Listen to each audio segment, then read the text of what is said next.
Let's go ahead and get started. I want to thank you all for joining us today. I'm honored to be standing here alongside some extraordinary advocates for type 1 diabetes education and awareness. The commitment that this group behind me has shown in advocating for those in need is both remarkable and it is certainly inspiring. We're all here to bring attention to an autoimmune disease known as type 1 diabetes. The most recent figures from the Juvenile Diabetes Research Foundation show that roughly 1.5 million people in this country have type 1 diabetes, and frankly, we think that number is incredibly low. And some, if not many of those, were misdiagnosed at first, and misdiagnosis is a very, very dangerous situation. But those figures don't quite capture the reality of type 1 diabetes. Right now, we do not have a process in place to inform students and parents about the signs and symptoms of type 1 diabetes, the risk of misdiagnosis, and the benefit of testing if students show any of those signs. That's what we're here today to try to fix. Senate Bill 138 will shed more light on this potentially life-threatening disease by requiring K-12 school districts to identify methods of informing parents and students about type 1 diabetes, and it will require schools to implement those methods. I don't think I have to tell you this, but lack of awareness and education on this issue can cost a life, and it has. We must get the word out, and we must get the word out now. Lives depend on it. Now, I'd like to ask my colleague, Senator Henry Stern, to step to the podium and say a few words, and then join me in recognizing a relentless advocate for type 1 diabetes and education among many other worthy causes, Senator Stern's constituent, Brett Michaels. Senator Stern? Thank you. No, my pleasure. Well, thank you, General. When you put a two-star general on an issue like diabetes and combine it with a rock star, you know you've got a potential formula for success in getting the word out. People have been living in the shadows for too long here, and it's time to step up. And for somebody like Mr. Michaels, who discovered his disease, I think, age 6, just tells you how important that early detection is. In that K-12 age, that's the critical moment. So I'm just honored today to stand with Senator Roth and the rest of this incredible group, American Diabetes Association, the Juvenile Diabetes Research Foundation, and the guy I work for standing behind me, who you didn't put on a suit, but you're in your own uniform. This is my message. There you go. Exactly. Yeah, exactly. The generosity to go and win Celebrity Apprentice 3, though, and donate all that to this issue, and to keep stepping up time and again, putting his voice and his frontman star power to work for combating this terrible disease is a real testament to his courage and will. So thank you, Mr. Michaels, for being here, and to the rest of you for fighting relentlessly. Absolutely. Thank you. Yeah. Sincerely, thank you very much. Yeah. Brett, before we let you talk about your personal story, Henry? Yeah.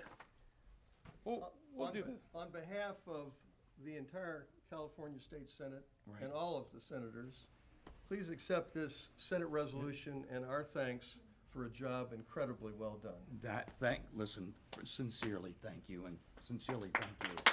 This is awesome. Let's hold this up together. All right. Come all on. right. All right. We're putting the band back together now. Now we got it. I don't play bass. That is great. Listen, sincerely thank you. The mic is yours, sir. I just want to say thank you all very much for taking your time to be here. On behalf of all of us, we're a team here. It takes all of us, every one of us here, to help push through Senate Bill 138. I cannot tell you enough how important this is. The education, the empowerment, it is most important. I know because I'm a juvenile diabetic. Since the age of 6 years old, I've been diagnosed. I was extremely, extremely sick when I got it, and it was lack of education and people knowing what was wrong. They thought I had the flu. Then they thought I had dehydration. I was going into ketoacidosis at the time. My father and mom, my mom and dad got me into the emergency room in the hospital just in time before it became a life-ending issue.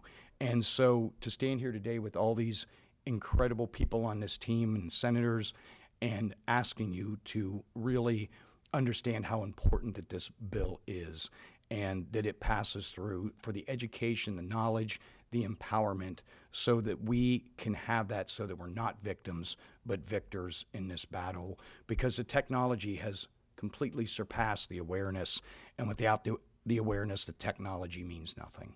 All right, so we've got to be aware of this disease, and once we're aware of it and what to do with it, and like I said, you got to know, you got to survive it, and you got to, what you want to live is a life that you love and thrive, and show you that even though this is the card that we've been dealt as young people, that we will survive and we will rock, and you can do anything if you have the knowledge. That's the empowerment. So thank you very much.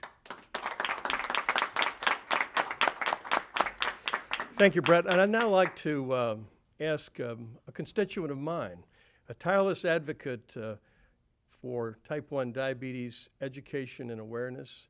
She's been a tireless advocate, she and her team, for years. Debbie George. Thank you, Senator Roth. Thank you. I just want to stress to everybody about awareness is key and knowledge is power. When my son was diagnosed at 25 months old, I was unaware of the symptoms to the onset of type 1 diabetes. And so were a couple of the doctors. And that's what we're trying to change. We're trying to raise awareness not only to the symptoms, but also to the difference between type 1 and type 2 diabetes. So education truly is important. My son almost passed away. And the more I delve into this disease, I've seen children who have died. I've seen adults who have died. We want to change that. Children and adults should not be passing away from a disease that is manageable, but it takes awareness.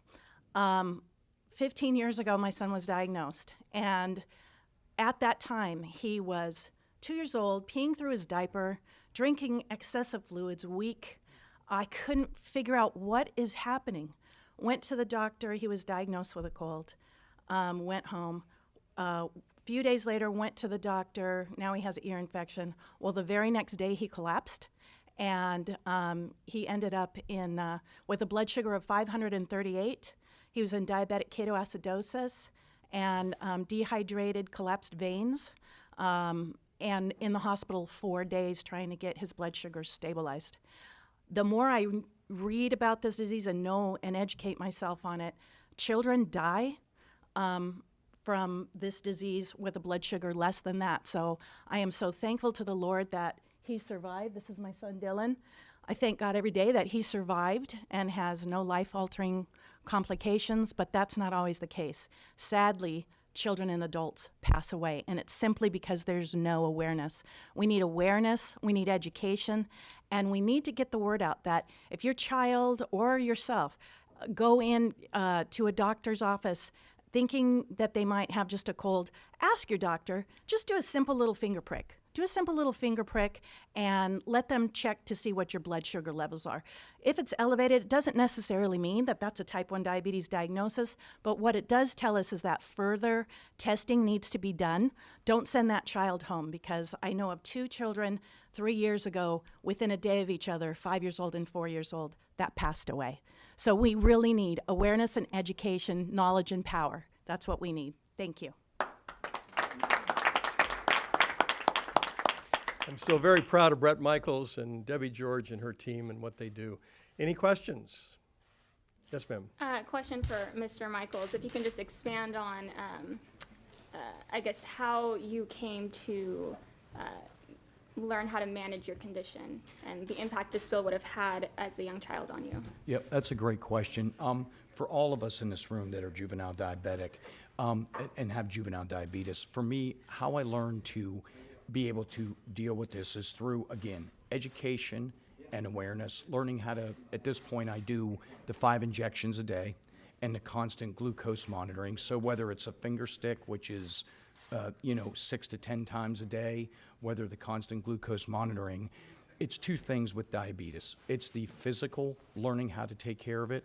So you learn how to deal. Diabetes is an extremely complicated disease. And it's this constant balance, nonstop balance of your blood sugars. If you eat something, the insulin you take, did you take it soon enough before your meal? And then all of a sudden you're mixing that with the emotional and the mental aspect of being diabetic. Especially in today's day and age of social media, the bullying that goes on when people don't understand when you're different. So the campaign we're trying to show everybody is that you can thrive and survive, and knowledge is key. So once you know those things, you still have to be able to apply them. And that's why this is the first step in such a great movement forward. And learning, again, to your question, it's physical. So you learn physically how to handle being diabetic. Then you emotionally learn how to handle it. And then mentally, always stay in the game. Because if you compare it to this, it's like I've said many times, it's like if you don't have diabetes and you step into the ocean and you're having a great time, great. If you're not, you step out. When you're diabetic, there's never a vacation. You're in there, and it is a constant battle. And all we're asking for, again, is the empowerment, and I bring this up again and again, to give us the ability to have the knowledge so that we're not victims, and so that we can be victors in this. Thank you. You got it. I hope that explained it, or some No, of it did, definitely. Okay. Thank you. Other questions? Guys, we also have a couple of the individuals here who have type 1 diabetes whose parents, Debbie and Michelle, are advocates for them. If you would like to speak to them as well. Anyone interested in? Do you want to speak to the kids themselves? Dylan, do you want to share your story, or Sierra? Share the same story with us. So this is Dylan George, and then Sierra Thornburg.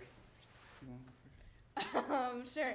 I'm Sierra Thornburg. I was diagnosed at 15 months old, so I really don't remember any of it. Oh, I was diagnosed when I was 2, and now I'm 17, so I've had it for 15 years now. Usually, it's not like hard. Like, I don't know. Like when people are like, "Oh, you have type 2 diabetes," it's like kind of just like not like, "Oh, like I'm embarrassed." It's just kind of like I feel like it's embarrassing for them because they're uneducated about it. So like it just doesn't really like bother me.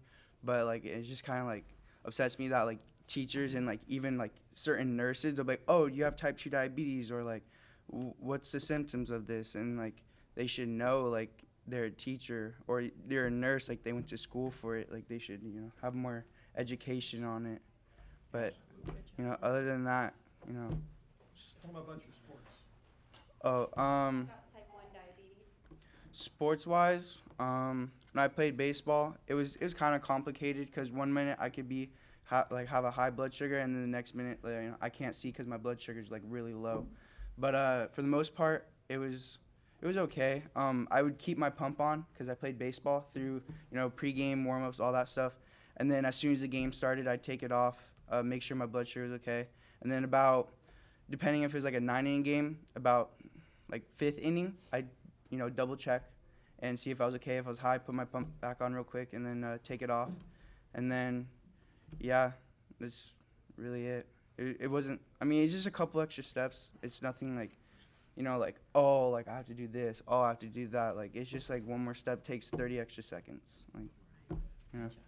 I used to do volleyball, and now I do track and field, and I'm a jumper, and I'd say the same thing. It's just a few extra steps here and there.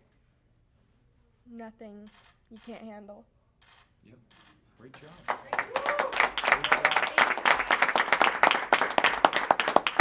Very proud of them. Any other questions? Well, thank you for joining us. We've got some lives to save, so let's get to work. Have a great day.